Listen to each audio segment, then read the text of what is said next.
guys, and welcome back to another episode of the Kevin Moore Show. Now, on today's show, I'm about to be joined by my guest, Sally Black. Now, Sally will discuss her son, Michael Black. Now, Michael passed away tragically and suddenly at the age of 30 from injuries sustained in a motorbike accident. Now, Michael was a peaceful warrior who traveled the planet and tried to make a difference in people's lives. Now, Sally will join me to discuss her healing journey and her connection back with Michael in the afterlife, and much, much more. Sally Black, welcome to the show. Thank you, Kevin, for having me. I Yeah, really appreciate it. it's going to be, I think, a fascinating interview. It's not my normal type of interview because obviously, normally there are people that have done books or, they've been out on the circuit, whatever. But when you came to me to share your story with me about the passing of your son, I thought, well, this is a sort of timely issue that we all go through. We're all going to go through. We're all going to lose someone, right? And, there is the spiritual aspect in there where you are communicating with him. It's not like you're going out there to sell readings with him. There's nothing to do with that at all. This is your journey of your healing journey. That's what this is about. Okay. So, just tell us a tiny little a bit about yourself to begin with as well. So, have you always been into this sort of mystical, spiritual subjects as well? I believe I have. Even as a young child, they would go out and uh, I looked for little animals to heal, and I would bring them home and I'd put them in little baskets. uh, a lot of them died, but I've always had that desire to heal people. I did, yeah. Absolutely. So just tell us then. So, yes, in 1976, you joined a sort of spiritual school, from what I understand. But what was going on before 76 then to want to join that school? What was you searching for?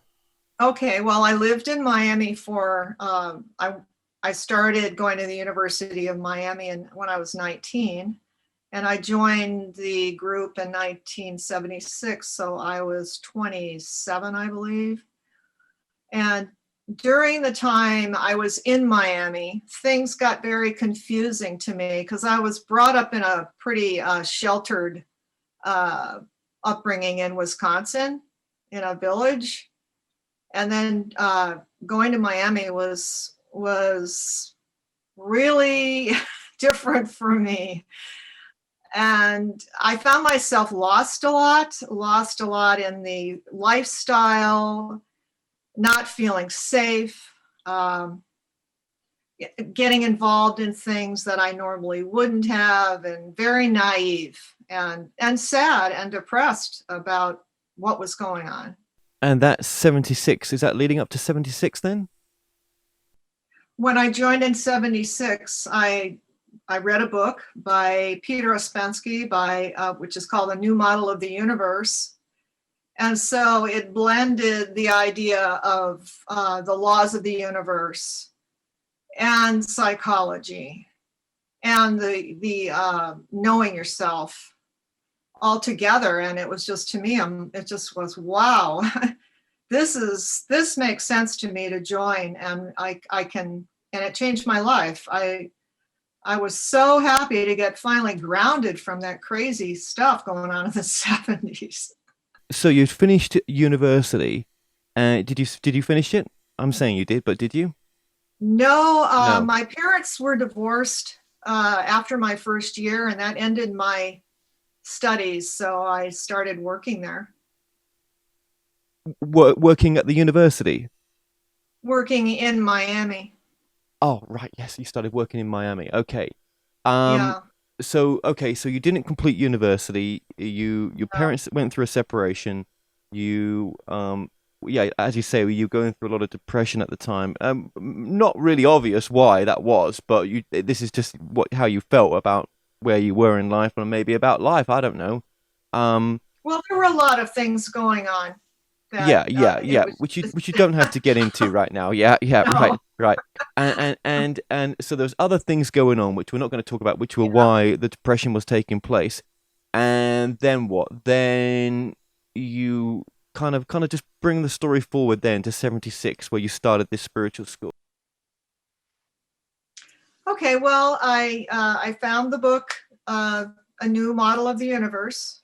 I read it, and I was really, well, I was excited about the ideas of connecting the laws of the universe, uh, the laws of basically man and the universe.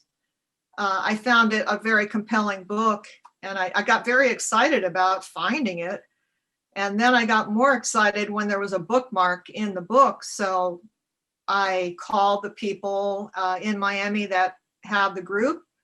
And then I joined that group. And after that, I moved to California, where the teacher was of the group. So I don't think we're going to say what group it is here. I don't think you really want to for some reasons, right? But that is where you met your husband at that group, and obviously you know Yes. we'll get into a little bit of that. Um, and how long? So 76, you get to the group's headquarters in California. Did you miss Florida? Parts of it I did, but the beginning of the being in the group was so exciting. And there were, like, it was just amazing how many people came from all over the world, and it was just super exciting, super stimulating. All the things that I was missing in my life in Miami, this group had, and I just was on top of the world, excited about it. Right, right. And you Yeah. was in what, your late 20s by then? Yeah. Yeah. Mhm. Okay, so you get to this group and you meet your husband, and I'm obviously, this is the first time we've spoken in depth about this story, so I don't know too much about it, right? But then, so your son Michael was born in 89. Right. So from 76 to 89, and what was going on then? Wow. Well, the group that I was involved in was a group that was based on basically, oh, how can I say this? Used impressions, beautiful impressions, and for higher states. And so the teacher had us start a vineyard, which turned out to be a very famous vineyard, and the wine was incredible. So we built a vineyard, 300-acre vineyard. And then we built a museum, uh, and that became also world famous. So the group was really interesting in that way for many years for me, where it provided all types of beauty. We had an orchestra. We did Shakespeare plays. We had incredible food, and we all participated in all these things and created this place. It was pretty amazing, really. What were you getting out of it then? I mean, obviously you'd met your partner, but what Mhm. was pulling you, keeping you there, was the community in a sense. Definitely. In the 70s, and when I joined, a lot of people from Europe also joined, and the teacher of the group started going to Europe and collecting items, pieces of art. So the impressions part of the school was important as far Okay. as creating what he felt was important for our growth. And what do you think was important for your growth to be there? And when did you leave as well? Okay, well, I left in 1994. So Michael was 5 at the time I left. And what was the other question you had, Kevin? What was your growth from being there? What did you what do you think you got from that experience? Well, apart from Michael, obviously, but Hmm. Well, I feel like I learned a lot about the idea of self-remembering, and that's meditation techniques in order to be more present, in order to open my heart, and also just being around people, like-minded people, is pretty wonderful to have when you're in a group, when you're all understanding something similar. There's a strong pull to a group like that, where you feel really bonded to people, like they're your family. Right. Yeah. Yeah. So it must have been difficult to leave then. Yes, it definitely was very, very difficult. I thought about it for years before I did it. Um, and I parted ways. I was not very happy when I left. Right. Right. And that so there was a sort of relationship breakdown, obviously, with your partner at that time. Were you married? I was married but separated by that time. Okay. And you had no intentions to want to go back neither. Not, no. There were a lot of things that happened that were kind of eye openers to me uh, regarding that, and I'd rather probably not speak about that part of it. So where did you head up? So 1994, you headed to where? Back to Florida. Oh gosh, right, okay. But was it not the case that when Michael was sort of, in his late 20s and whatever it was, that you guys were living in Hawaii, in Maui? I was by myself living in Maui, and Michael was traveling by then. Okay, so you left the I was going to call it a cult there. So you left the school, the spiritual school, right? Let's start that again. Let's start that again. Yeah. So you leave the school, I'll call it that, right? In Yeah, we 1994. call it the school. You call it the school, right? And Yeah. you headed back to Florida. Michael was 5 years old. Then eventually, at some point, you left Florida again and you headed out to California, where you settled for quite a long time, I understand. Yeah. So, and you never remarried? No, Okay. I've been alone, for quite some time now. Did you redate? Did Michael have other fathers in his life? No. When I moved back to California. One of the reasons I moved back is I felt Michael, even though he was in the group that I wasn't in, needed his father. His closer to his father and the friends that he grew up with. At that school. Right. Right, But right. yeah, Okay. And other friends that were outside the school, obviously. So right. friends, yeah, yeah. So that's what you did. Okay. So, now when did actually going back to yourself, right? What sort of abilities do you think that you were opening up in yourself as time went on? Because I know that you feel that you've channeled some books. Well, I mean, is that the right word, that you've channeled them, or that you've sort of downloaded these books that you've not published yet, right? But this was taking place before Michael's death. Yes, I was actually learning from a lady I met that had written a number of books, and I helped her not write the book, but I helped her publish the book by typing it and editing it for her, and then it got published. But she was just a local lady, older lady in the community in California, and she started teaching us how to go out of our body and go up into the higher realms.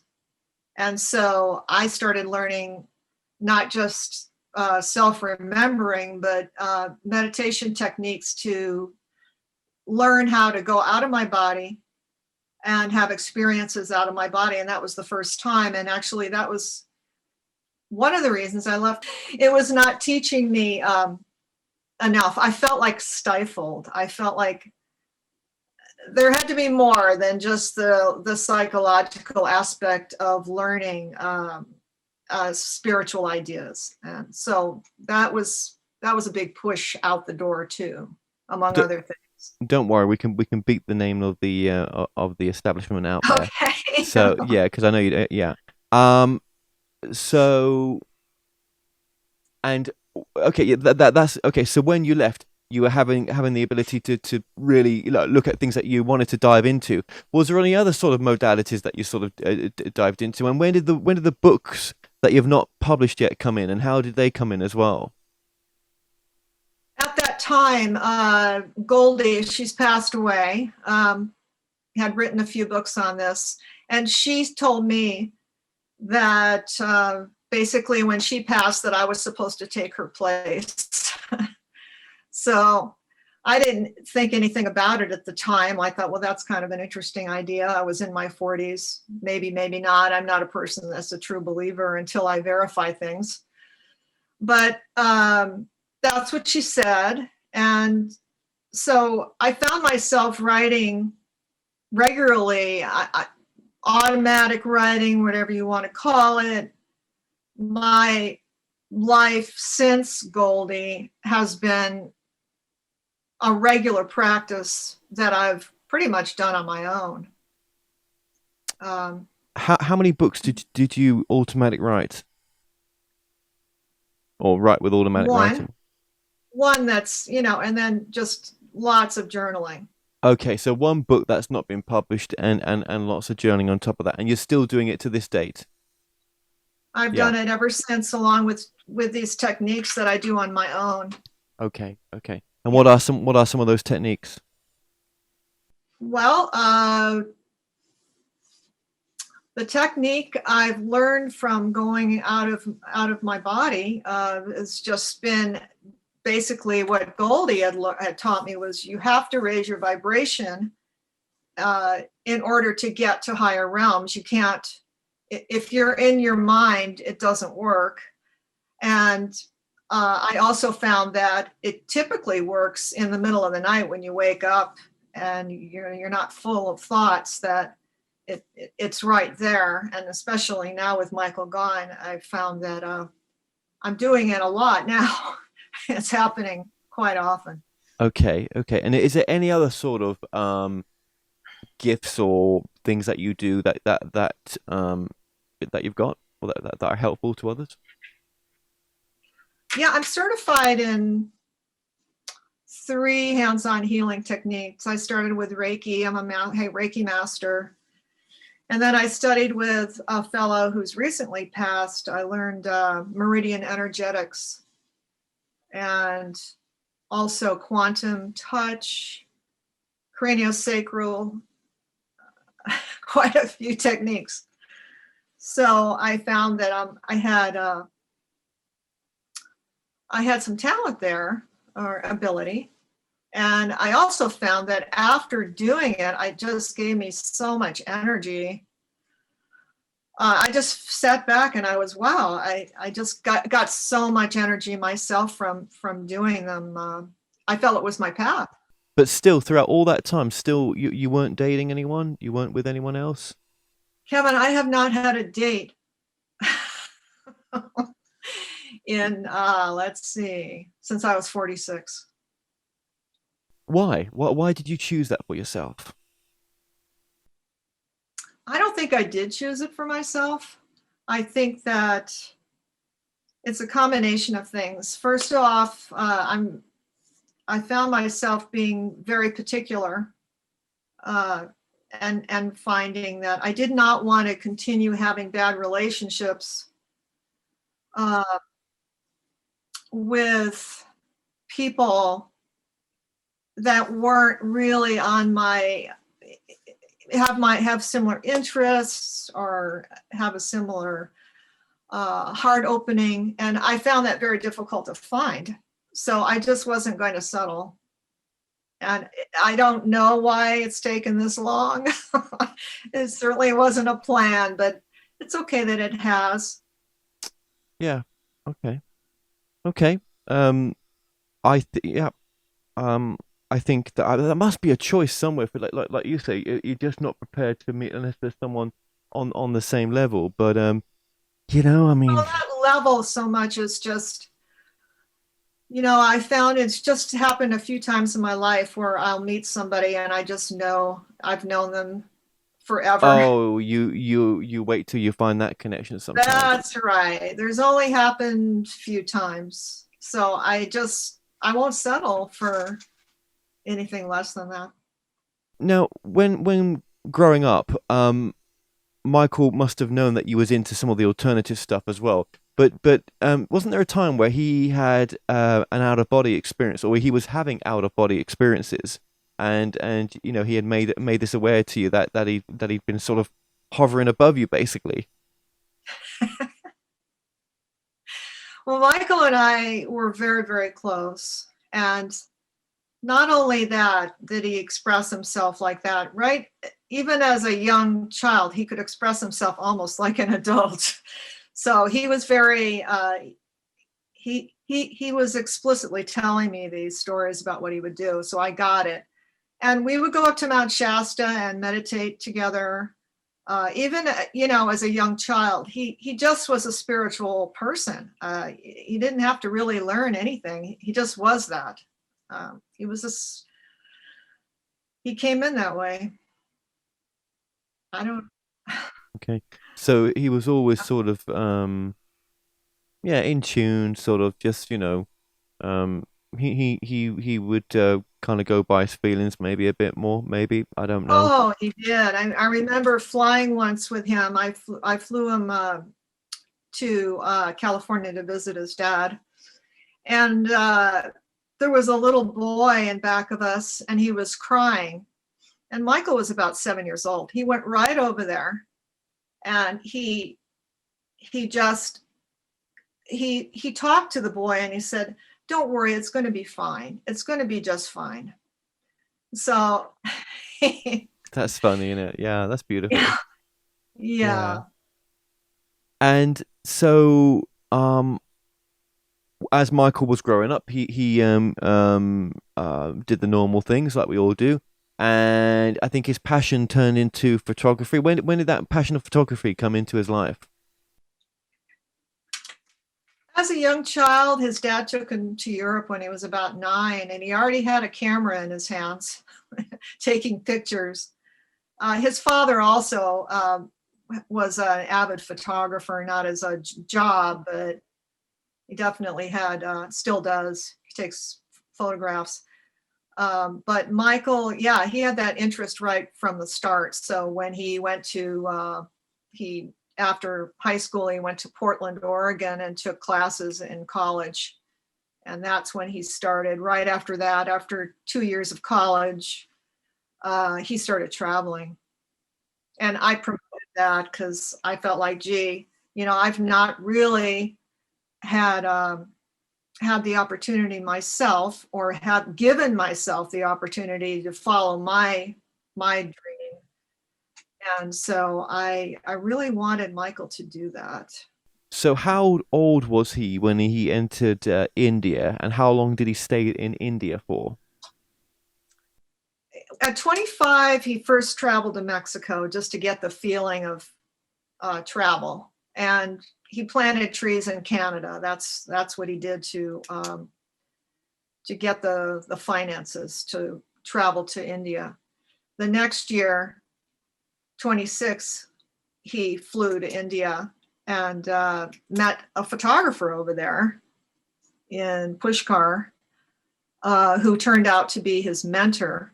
And he was traveling up the Himalayas by motorcycle. So Michael bought a motorcycle and started traveling up and down the Himalayas, all over India on motorcycle, and took pictures. How many pictures did he take in that particular trip as well? I don't know because so much has been lost. But I might also add that this is analog photography, which is what he was interested in. So he had a Rolleiflex camera, a box camera he was using. And that's what he was being trained by this photographer to learn, is analog photography. So it's a little bit different than digital, quite a bit actually. How long had he been out of the States for then? I mean, how long did he? I don't know if you answered that. How long was he in India for? 6 months. 6 months. Okay, right, right. So he hadn't got a visa. He was just over there on a travel visa, in a sense, a Yeah, travel visitors thing. For 6 months. Well, that's a fair time. And he uh, loved it there. yeah. How many times did he go back to India, or was this just the once he went there this one time? Well, that was 2015. So he went back 2016, 5 times. 5 times. So take us to the incident that happened. Was this the sort of final time that he was in India that this incident happened? No. So just very briefly, what happened to him? I know it made the news, and we'll put some of those links. We'll put some of those that stuff on the screen. But yeah, I mean, why do you think this is important to be part of his story as well? Well, it's part of this. It is big part of the story, because not only did it affect my life in a very large way to have this happen to him as his mother, and my focus and what I was doing with my life, which completely changed. But for Michael, he changed. Um, the accident actually caused a pretty bad head injury, uh, which gave him migraines, even after, at the time of his death. He was having ongoing migraines for about once a week. And he was also having trouble with short-term memory, and his eyes were way worse, even though he did wear glasses. Before, he had astigmatism, which causes problems with vision, Okay, so and this was a all preface. this. Yeah. Yeah, this was a lead. This probably affected what happened, which we'll get into. So and also, what happened? Just very quickly, what happened to him to cause these injuries? Well, he was with two other people, and they were going to have a picnic at a temple near Pushkar. And so they rode out there on their motorcycles with these ladies, and they went through the temple and they met a group of local men who became friendly with them and were asking them questions and this and that. And at that point, I believe they told them of a really great place to have a picnic. So my son and the other three went up to this kind of a knoll, grassy knoll. And those local men who had been drinking continued to drink, and ran.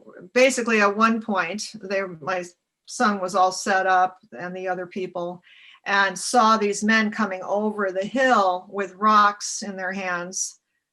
And at one point, I guess, got some of the clothes off one of the girls. And that's when my son stepped in and said, "Everybody run, I'll take care of it."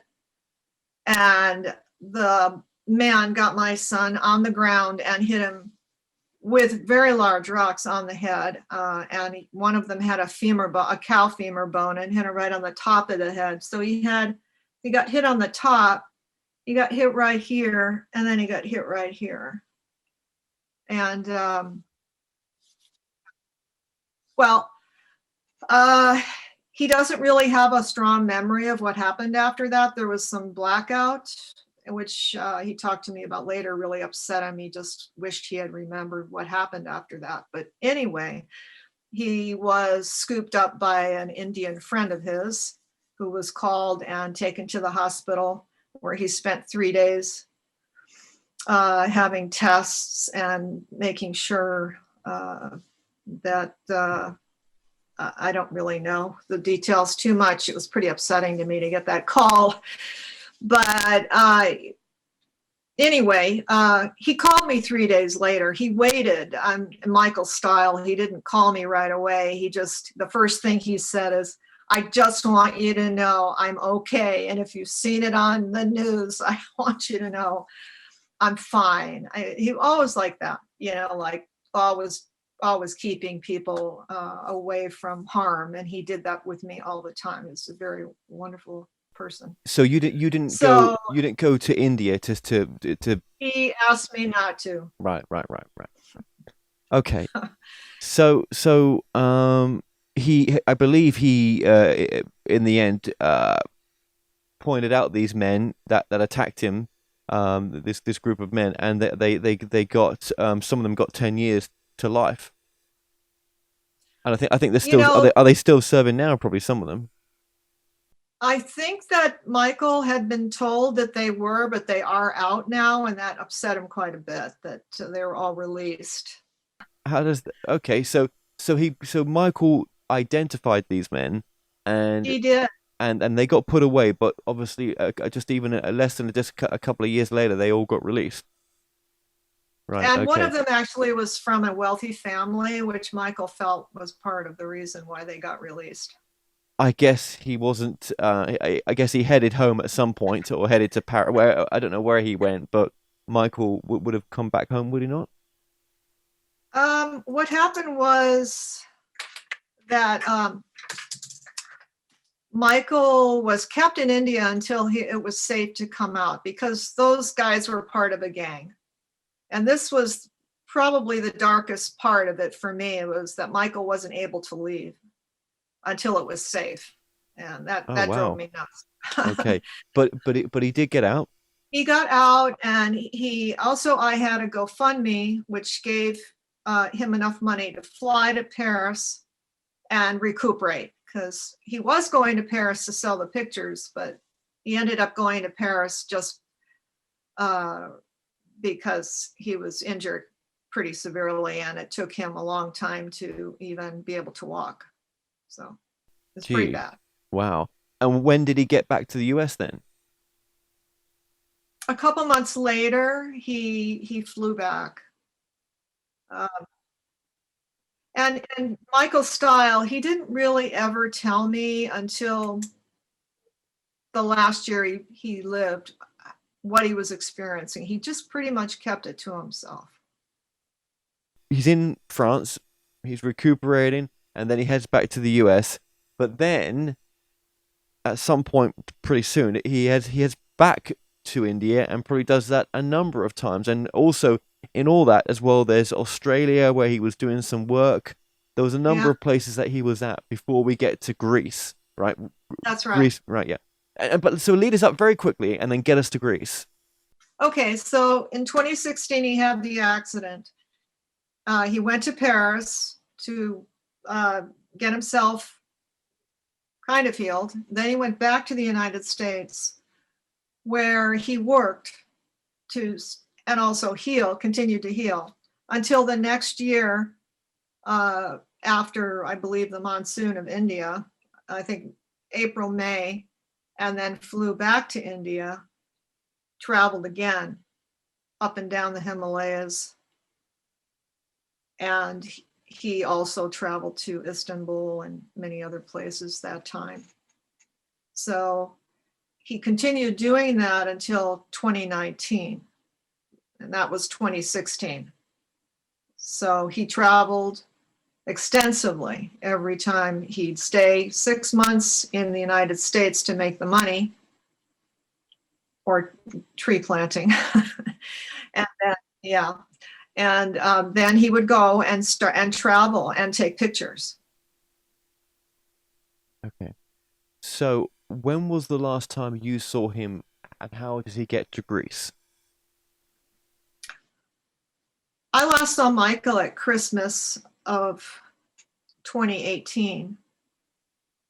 And in April of 2019, he flew to Australia to plant trees so that he could meet his mentor, the Paris photographer, who now lives from Paris to Tinos, Greece. He lived there and had a dark room there.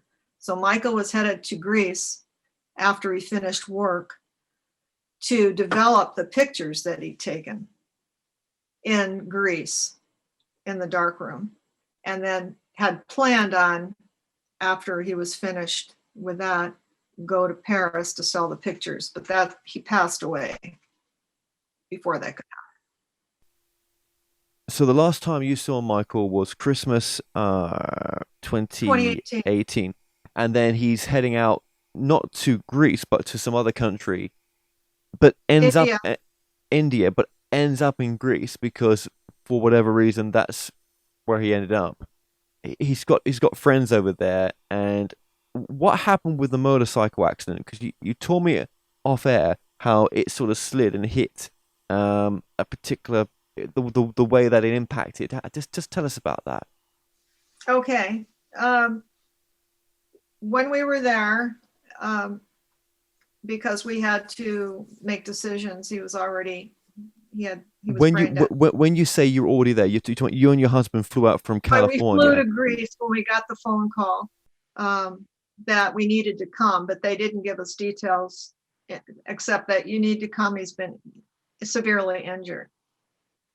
And by then he was in Athens at a hospital on a ventilator. So we flew there to Athens, then we took a boat to Tinos, and the next day we had to go to the police department, and they gave us the description of what had happened in the accident and also showed us the motorbike, which was sitting there broken. And from the description of what happened, and then us going to the scene of the accident, which was pretty disturbing for me, obviously, there was a turn that he would have had to make. And this was right in town. It wasn't like a dangerous spot. There was a straightaway and then a turn. And the straightaway, if he hadn't made that turn, which he did not, he went straight. And in that, right there were marble steps, white marble steps that were in the front of a church. And they were short steps up, all the way up, a lot of short steps. And at night with no lights on, it was 5 o'clock in the morning, it was dark. And somehow, I don't know the details, but somehow he went straight instead of making that turn. And the motorcycle tried to stop. You could see the cuts in the pavement. He realized it right at the end, but how he hit his head right here on the back where all the cranial nerves are, and this, all the things that are important to be able to function properly. And he hit his head so hard on the marble that the blood wasn't able to come up to his brain. And I don't know how long it took. They thankfully didn't give me all the details of how long it took for him to become brain dead or to pass out. But I do know there was a struggle there for a while for when that was going on. So it could have been a case as well that from the previous head injury that he had, that blackout could have been associated with some of the issues that he had been living with since the attack. Absolutely. And yeah, and that could have caused a distraction in judgment because he should have been able to take that corner. But okay, so let's move on to to the hospital. Now you had to switch the machine off as well, didn't you? You and your husband, you had to make that decision. No, you didn't. I thought you did. Oh, yeah. We made the decision, but we weren't there because the first thing that they told us when we got there, it was nighttime, is that we could only stay with him for 5 minutes. And I thought, well, he was in ICU. And I thought, I wonder why we can only stay for 5 minutes. But I only wondered that I didn't ask. So we went in. He looked perfectly fine. He just had a little black and blue mark on his eye but he looked fine except for the swelling. I could see the swelling in the back.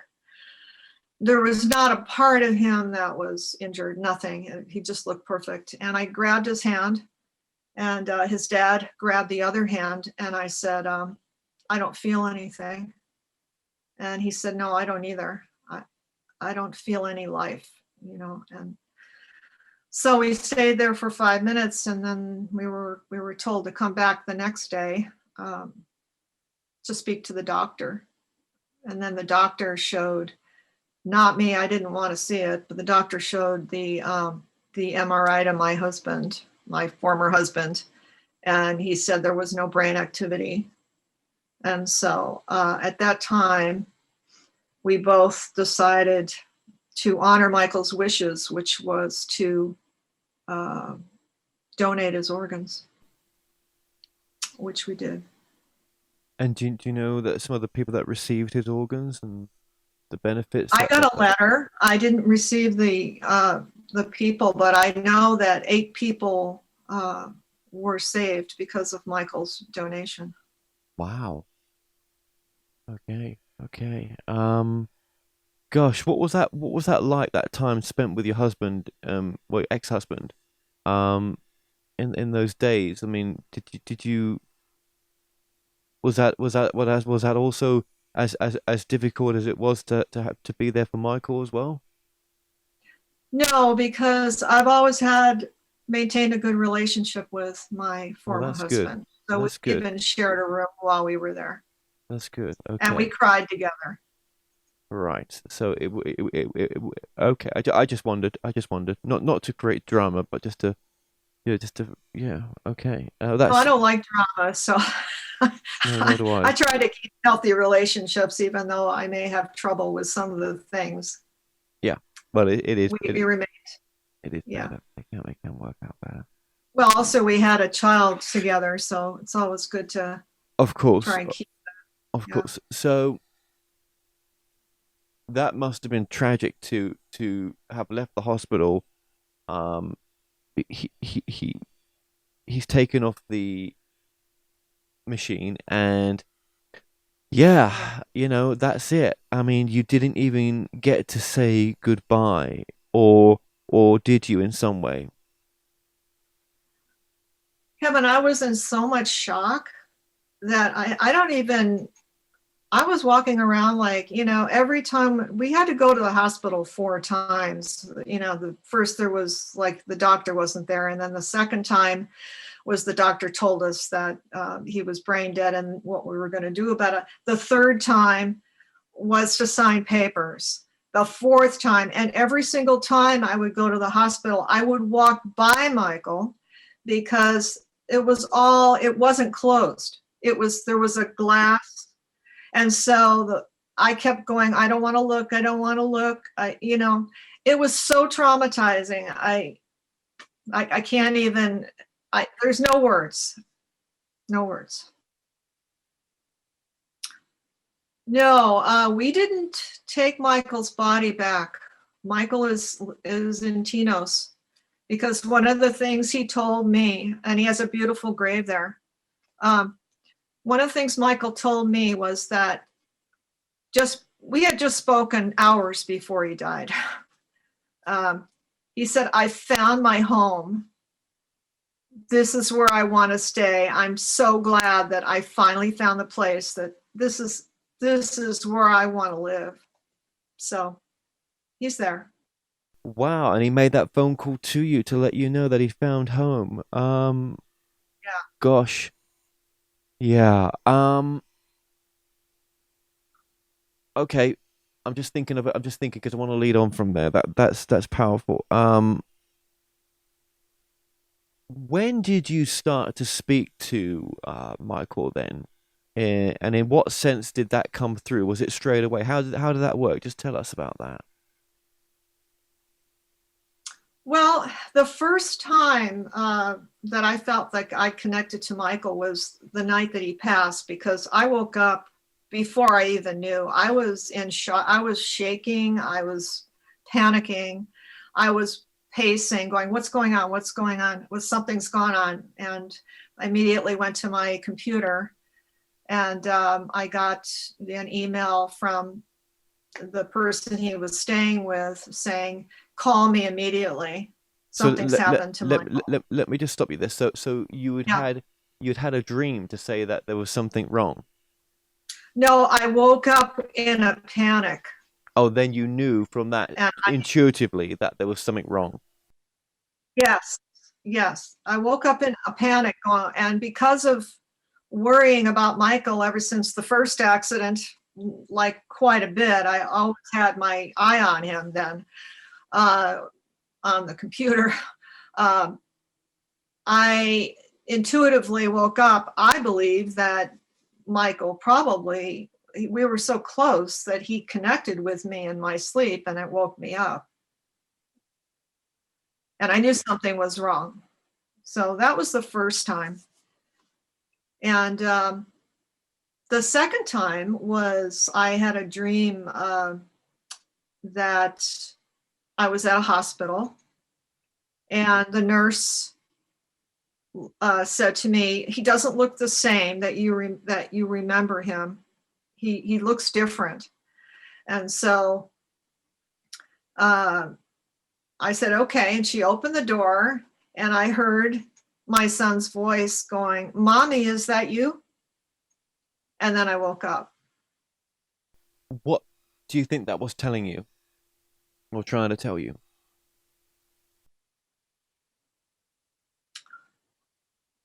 Well, I believe that he was already passed and that he was healing in another realm and that I had gone to visit him. Uh, and I had just gotten there, but vibrationally, I couldn't hang on to it in the dream. And so when I woke up, it just like whoosh, put me right back into my body again. Right, right, yes, absolutely. But since Michael's passing, I mean, that was at the very, that was when he had almost crossed over, but his body was there, but his consciousness, like you say, was healing elsewhere potentially, right? Since Yeah. then, how many Mm-hmm. times has Michael connected with you, do you feel? Well, I wrote them down just a couple days ago. I wanted to fresh in my mind. At least 10 times Yeah, and in different forms. this isn't something that you do for other people. This is an interview just to show people that our loved ones can come through and we can have that relationship with them, but in our own way, on our own terms, um, in this space as well. So, what are you doing to allow that to come through? Do you think, and how does it feel when it comes through? Is it a voice in the head? Is it flashes of just knowing, just seeing images? How is it working for you? All different kinds of ways, but I think the most powerful for me is when I wake up in the middle of the night and I see portals in my third eye, meaning that I'm conscious, I'm awake, and there's something when I'm closing my eyes, but the portals are open. These, I don't know if portals is the right word, but it's like a screen, and it's a screen of someplace else. It looks like here. It's a scene, but it's not here. I don't know how to explain it any better than that. But I started seeing the portals maybe 6 months ago, and then it went from there to at one point, and also to just go back a little bit. It's important, I found, to intend it before I go to sleep, to make an intention of wanting to meet Michael. And that seemed to make a difference. What has Michael told you in a sense that's been really healing for you when obviously, you're in your first year, just coming at your first year of healing. What is Michael Yeah. bringing through to you that's helpful to you? That he still exists. And um, because of the way my spirituality works is I'm not a believer unless show me. I don't just believe. I'm just not that way. I have to really see it. to believe it. So that's what I've been given is visuals. And at one point in the portal, Michael's face showed up smiling. He had those horn rim glasses on, and he was just smiling at me. And it was just his head. It wasn't anything else. And he was smiling. And then I woke up. That was one time. There's been other things that have happened where I've heard his voice in my head, where he's given me instructions on going into the closet and finding something that I had seen prior to that. Did you want me to tell that story? Okay. Well, my friend and I, who also lost a few people at the same time I did, we share readings together.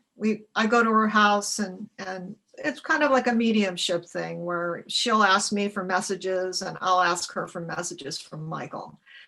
And at one point I was drawing this black X and I thought, I don't even know what that means. What's the black X mean? She didn't know.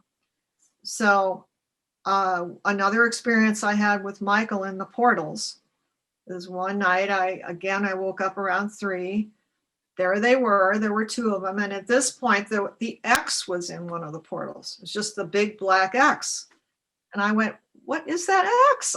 I had no idea. And then I woke up. I was sitting in bed.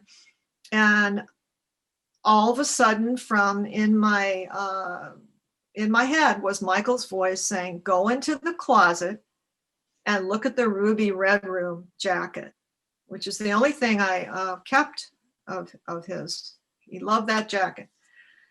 So I went in there and I looked at the jacket and I turned it around and there was that very X that I had drawn. And it was specific. It wasn't just an X, but the way I drew it, it had kind of roundish.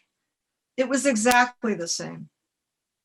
So to me, that was another verification that Michael in some form was still around and connecting with me in a Yeah. profound way. And do you think that we've all got these this right, or this, we can all do this, but sometimes we block it. We block it when we're going through the grief. I wonder what made you not block it, because you've been going through the same level of grief as other people have when they've lost someone, especially a child. Kevin, this was like the worst. I can't compare it to anything I've ever had. The level of grief was so deep and so profound. I wasn't sure what to do with it, and it was still, I have it, but not to that degree. And I believe that the grief really somehow stops the experiences because it's at a lower vibration. It's a very, it's you're in your head, you're in your mental process, you're thinking sad thoughts, or you're remembering Michael was here and how much you miss him and all this stuff that the mental body, brings up. So it's impossible really when you're in that level of grief to really have too many experiences, I believe. And it takes a while to get to the point where you can get to the point where you really do connect and for sure that's what happened. For sure. Like I do now. I know now. Yeah, of course. And that well, that that whole thing, you wasn't ready for him to go. There was no final kind of goodbye in a sense. I mean, there was so much to sort of grieve and process and get over from that tragic death in a sense. But you have, because, or you are. I mean, it's always going to be ongoing, isn't it? What was the first year like of the grieving process for you? For others out there that are going through the same thing. Well, it made me physically ill. I ended up in the hospital actually at one point, not wanting to live. I I went through the period of time where I didn't really feel like I wanted to stay. I didn't even, and then I kept asking, whoever, the universe, why? I mean, 30 years old and he was doing so many incredible things. And then why? Why a person of 30 has to go? And where did he go? I couldn't fathom the fact that he wasn't somewhere. And so that kept me really inquiring about where is he? And can I go there and find him? That was what kept me going through this intense grief. It's the worst thing I think on the planet to experience this level of grief.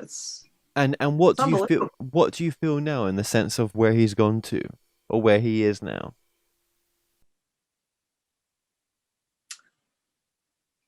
My feeling is he's always close. I feel like he's just all over.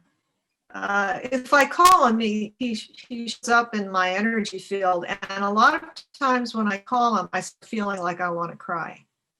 So I know he's around. I just start, tearing up. And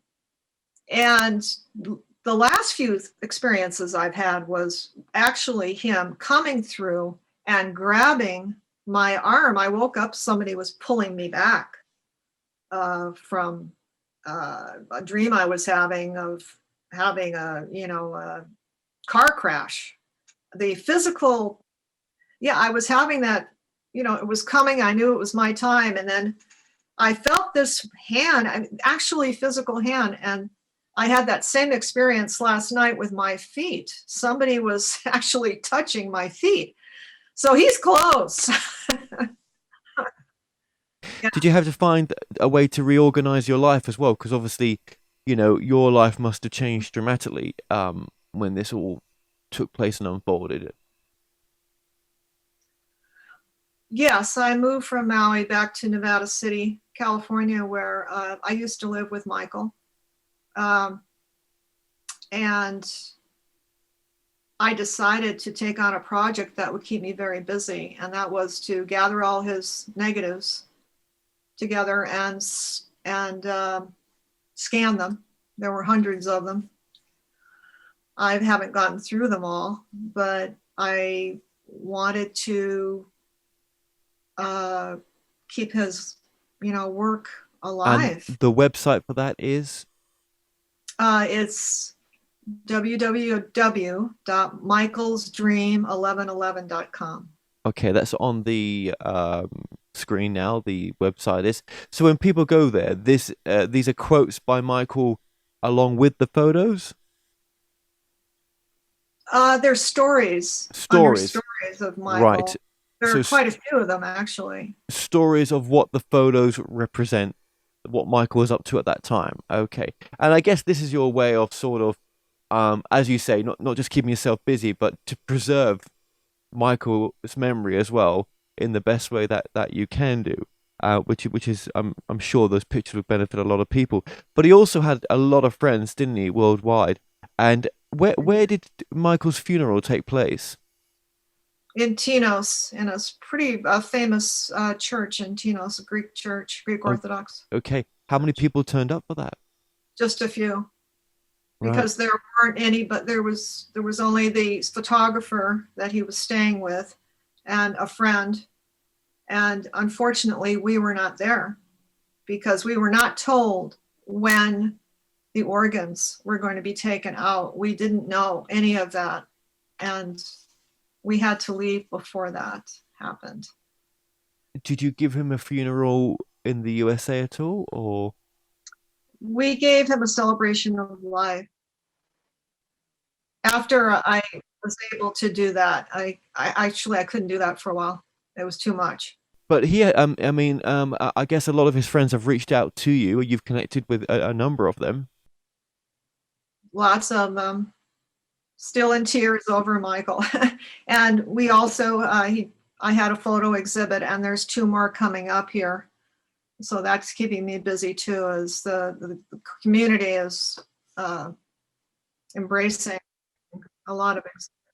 So for yourself, then, I guess it's been sort of learning to live again and to find because obviously there's a vacuum in your life. I mean, yes, Michael was traveling so much, but I'm guessing that it felt like there was a vacuum in it, like there was a hole in your life in a sense that you know you're now Well, yes, yeah. yes, because we were in contact all the time, messenger, video. In fact, when he was in India, he would take his phone, and, on the video part of the phone, and he would just be on his motorcycle, showing me where he was with the phone.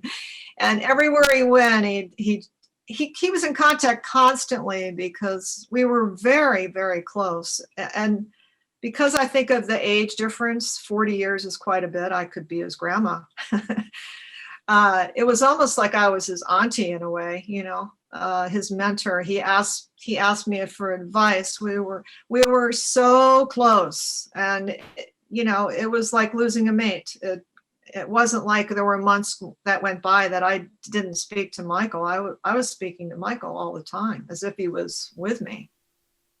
So how is it now that it's a year later for those going through the same thing? I mean, how where do are you now sort of seeing yourself maybe even traveling yourself and leaving the States and maybe doing more with the work that you're doing now, which is more of a counseling kind of field.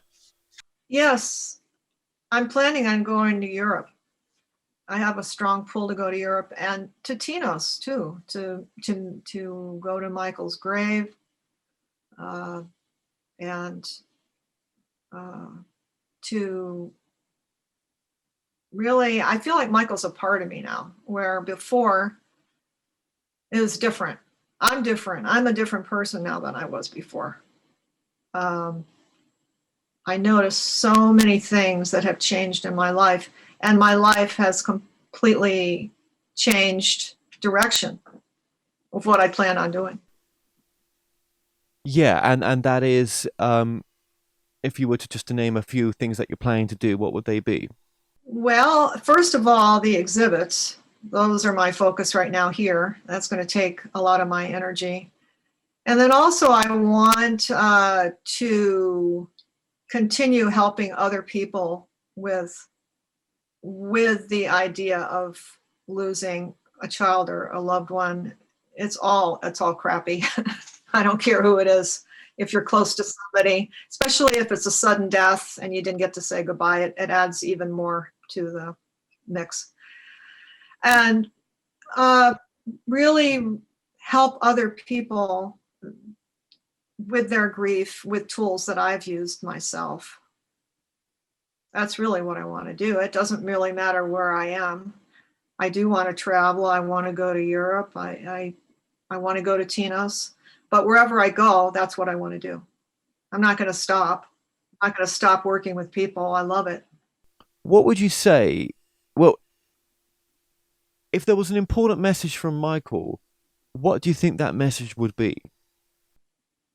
Live your life without fear. Follow your passion. See as much as you possibly can, and don't worry about things so much, about what's going to happen in the future, because we really don't know anyway. Just be present to people, be present to the places, and love people and yourself. Um, and don't be so scared all the time of things. Stuck.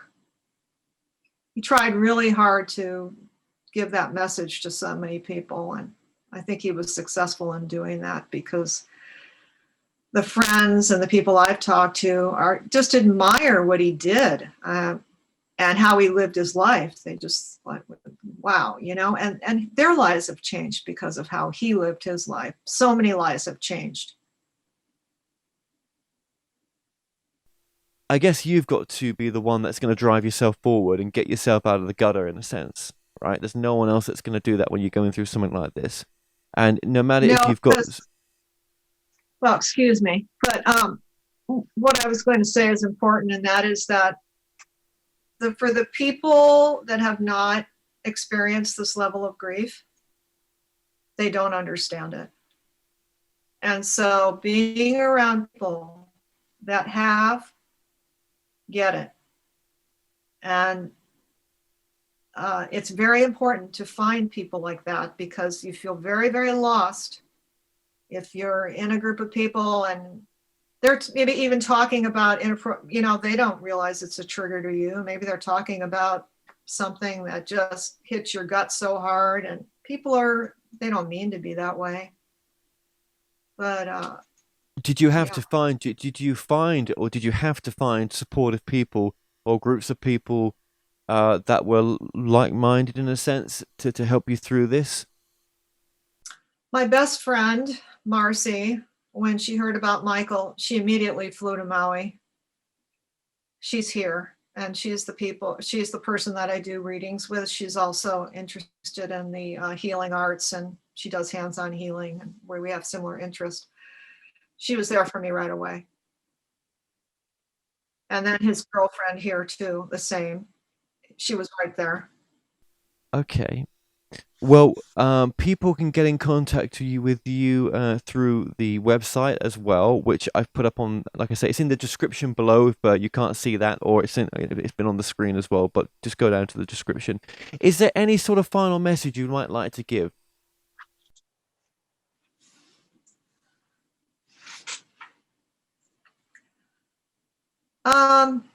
Before this happened to me, I didn't think it was going to happen to me. I just didn't ever worry about it or think about it, that somebody that close to me, or the person that would be the worst to lose, passes away. It was unfathomable to think that Michael could die at that age. So because the worst has happened to me, in a way, it's giving me more reasons to have freedom in my life, more reasons to go for what he stood for, and that is to not be afraid, to just live your life. None of us know when we're going to go. None of us know how, or we know we're all going. We are, yeah, we know that's the one We're thing all we've got in headed there. common. Yeah, we've all got to go through the same transition at some point. Um, Yeah. yeah. Okay, well, that's an important message. And I just want to say, look, Sally Black, just thank you so, so much for joining me. Thank you for having me, Kevin. I truly appreciate finding you, and I really have enjoyed, and your interviews have helped me heal. That's great. Thank you so Yeah. much. Mhm.